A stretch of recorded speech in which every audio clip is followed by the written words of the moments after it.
Hello मेरे future doctors, कैसे हैं आप लोग? आई होप कि बहुत अच्छे होंगे। तो दोस्तों, आज आपके लिए एक बहुत ही स्पेशल वीडियो बनने वाला है, क्योंकि अगर आप लोग नीट 2023 के लिए प्रिपेयर कर रहे हैं तो ये वीडियो के अंत तक बने रहिएगा, क्योंकि आज एक सक्सेसफुल कैंडिडेट हैं जिनका नाम है सत्यम कुमार। इनकी जर्नी कैसी रही पटना से लेके कोटा तक की और कोटा से लेके बेतिया के एक मेडिकल कॉलेज तक की। तो चलिए स्टार्ट करते हैं इस वीडियो को बिना समय को गवाए हुए, और स्टार्ट करते हैं अपने उस एक बेहतरीन कैंडिडेट से मिलाने का कि जिनका सफ़र आज आके एंड हुआ एमबीबीएस के सीट को लेने के बाद। बिहार के बेतिया में स्टेट कोटा के थ्रू इनका एडमिशन हुआ है और इनके मार्क्स बहुत अच्छे थे। एक्सपेक्टेशन तो बहुत ज़्यादा था, लेकिन कुछ मार्क्स थोड़ा सा डाउन हो गया, जिसके वजह से पीएमसीएच और गया का जो गया मेडिकल कॉलेज है वो नहीं मिल पाया। तो थोड़ा सा दुख रहेगा, लेकिन कोई बात नहीं। एमबीबीएस के सीट को लेना ही ये बहुत बड़ी बात है अभी तक के उन स्टूडेंट्स के लिए कि जो ख्वाब देखते हैं और उनको अभी तक नहीं मिल पाया है। तो चलिए आपको मिलवाते हैं और रूबरू करते हैं मेरे एक बेहतरीन स्टूडेंट से, मिस्टर सत्यम कुमार। हेलो दोस्तों, मेरा नाम सत्यम कुमार है। I am first year MBBS student at GMC Bettiah.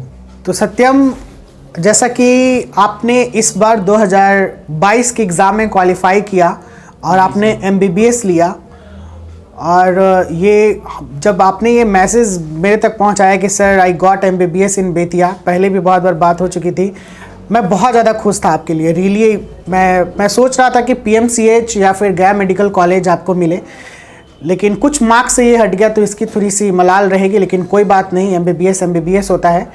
तो ये एमबीबीएस तक का सफ़र आपका कैसे स्टार्ट हुआ? यानी आप मेरे पहले स्टूडेंट रह चुके हैं और हम लोग बहुत पहले जुड़े हुए थे, तो उस समय से ही मुझे लगता था कि आप बहुत ही एक मेरिटोरियस स्टूडेंट है, बहुत डेप्थ है आप में, और मैं जानता था कि आगे आपका जो ड्रीम है वो ज़रूर आप अचीव कीजिएगा।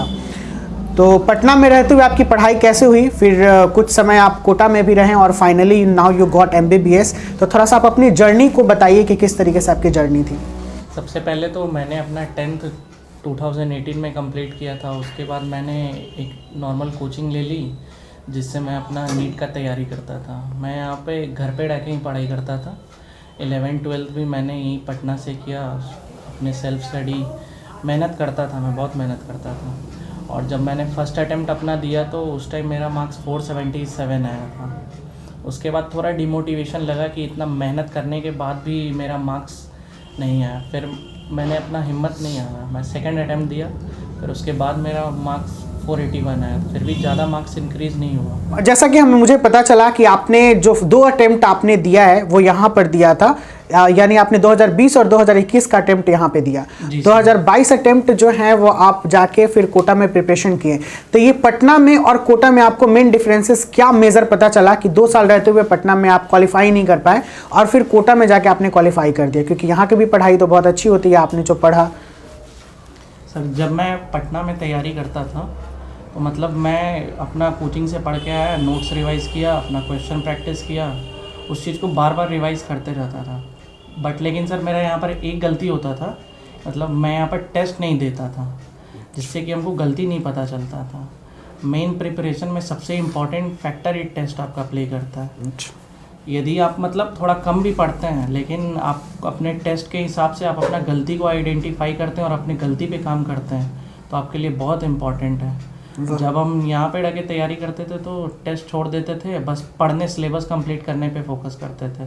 सोचते थे कि जब सिलेबस एक बार कंप्लीट हो जाएगा फिर उसके बाद टेस्ट देंगे। तो ये बच्चा सबसे पहले गलती करता है कि मतलब टेस्ट बाद में देता है।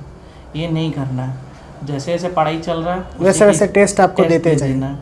टेस्ट दिए, जो टेस्ट में गलती हुआ, जब मैं यहाँ पढ़ाई करता था तो जो मेरा हम तो टेस्ट यहाँ देते ही नहीं थे।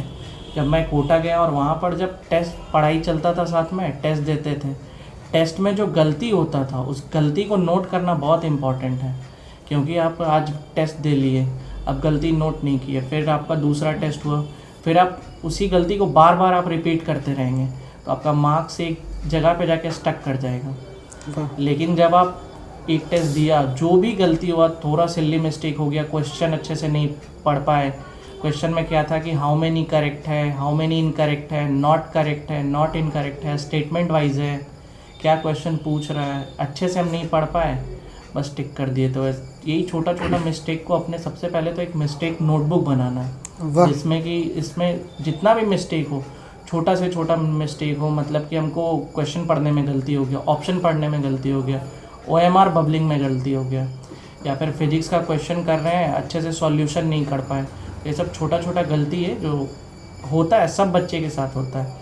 लेकिन जो इस गलती पे काम करेगा, इस गलती को अपने मिस्टेक नोटबुक में लिख कर उस मिस्टेक नोटबुक को बार बार जितना रिवाइज करेगा वो गलती खुद ब खुद कम हो जाएगा। जब गलती कम होगा तो खुद ब खुद मार्क्स इम्प्रूव करने लगेगा। बिल्कुल। तो ये चीज़ यहाँ पे आपको नहीं मिला, ये आप वहाँ जाके सीखे, क्योंकि आपको एक अच्छा गाइडेंस जो अगर देखा जाए तो आप खुद से ही करते थे, लेकिन यहाँ पे किसी तरीके से कंसल्टेंट को आपने नहीं ढूंढा या फिर सेट वगैरह प्रैक्टिस नहीं किया। तो अभी सबसे पहली बात हम लोग को ये समझ में आ रही है मेरे 2023 के नीट एस्पायरेंट्स कि देखिए पढ़ाई के साथ साथ सेट प्रैक्टिस बहुत जरूरी है। जो प्रीवियस ईयर के क्वेश्चंस आते हैं या फिर मॉडल सैंपल पेपर जो नीट के एग्जामिनेशन में एक्चुअली पूछे जाते हैं, वो सेट प्रैक्टिस करना बहुत जरूरी है। और दूसरी बात कि आप एक अपना मिस्टेक बुक बनाइए, यानी मिस्टेकेबल बुक, यानी अपना एक नोटबुक तैयार कीजिए कि आप किन किन बातों पे मिस्टेक कर रहे हैं। तो अगर मिस्टेक करें उसे आप नोट कीजिए, ताकि वो आगे बार मिस्टेक या अगली बार जो आप अटेम्प्ट ले रहे हैं तो मिस्टेक ना करें। ये एक बहुत ही इंपॉर्टेंट पॉइंट सत्यम कुमार से हम लोग को पता चली कि एक अगर हम लोग नोटबुक बनाते हैं मिस्टेक नोटबुक, तो उसको हम लोग रीड करें और हमेशा देखें कि ताकि नेक्स्ट टाइम हम लोग उस गलती को ना करें। तो ये थी सत्यम की वहां पर जाने के बाद ये बात समझने की कि मैंने जो मिस्टेक किया वो मैं मिस्टेक ना करूं अगेन एंड अगेन। बहुत टाइप के मिस्टेक्स इन्होंने बताया, जैसे बबलिंग बताया, कुछ क्वेश्चंस को समझ के गलत टिक आउट कर देना क्योंकि क्वेश्चंस का पैटर्न। और इस बार के 2022 के एग्जाम में मैंने बहुत स्टूडेंट से सुना है कि इस बार का बायो का क्वेश्चन पैटर्न चेंज था एक्चुअली। अभी जैसे इन्होंने बताया, मैं अभी और आगे बात करूंगा कि इनका एग्जामिनेशन हॉल का क्या एक्सपीरियंस रहा, लेकिन इससे पहले मैं बात करूंगा कि कोटा का रूटीन क्या रहा इनका, यानी जब ये कोटा में गए पढ़ने के लिए या फिर जब एलएन में इन्होंने पढ़ाई की। तो एलएन, सबसे पहले मैं आपसे एक चीज पूछना चाहता हूं कि what is the difference between the Patna institution in of the medical sector, like यहाँ पे भी बहुत सारे इंस्टीट्यूशन है, गोल हो गया, आकाश हो गया, या फिर अभी बहुत जो न्यू कमर इंस्टीट्यूशन ओपन हो रहे हैं। और कोटा में जैसे आपने एलएन की बातें की, तो एलएन तो ठीक है, बहुत ही नाम है उनका बहुत पुराने समय से, और रियली कई समय से वो अपना टॉपर देते जा रहे हैं एलएन। और इस बार भी समझिए कि 2022 की टॉपर वो एलएन से ही हैं। तो आप उससे और पटना को कैसे कंपेयर कीजिएगा?